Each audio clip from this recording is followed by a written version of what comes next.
லட்டு எல்லாருமே சாப்பிடுறதாங்க. ஆனா நான் சொல்ற மாதிரி ஒரு தடவை சாப்பிட்டு பாருங்களேன், செம்ம டேஸ்டா இருக்குங்க. இது என்ன பாக்குறதுக்கு என்னமோ மாதிரி இருக்கு, நல்லா இருக்குமாலாம் யோசிக்காதீங்க, கண்டிப்பா சூப்பரா இருக்கும்.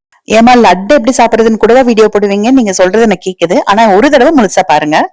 நான் இன்னைக்கு 2 லட்டு எடுத்திருக்கேன். நல்லா பெரிய பெரிய லட்டா இருக்கு. லட்டை முதல்ல உதுத்து விட்டுக்கலாம். இது நான் பண்ண லட்டு இல்லைங்க, கடையில வாங்கின லட்டு தான். ஒரு டைம் எங்க பாட்டி வந்தப்போ இந்த மாதிரி சாப்பிட்டா நல்லா இருக்கும்னு சொன்னாங்க. அப்போ உடனே நான் வந்து ஐயோ இது நல்லாவே இருக்காது, எப்படி இருக்குமோ எனக்கு வேண்டான்னு. சாப்பிட்டு பாரு, பிடிக்கலன்னா விட்டுரு, அதுக்கு மேல சாப்பிடாதான்னு சொன்னாங்க. அதே தாங்க நான் உங்களுக்கும் சொல்றேன். நெய் ஒரு ஸ்பூன் சுட வச்சு கொஞ்சம் ஊத்திக்கலாம். நெய் ஆப்ஷனல் தான், வேணும்னு ஊத்திக்கோங்க. ஒரு சின்ன பழம் எடுத்திருக்கேங்க, அந்த பழத்தை இப்ப பிசைஞ்சு விட்டுக்கலாம்.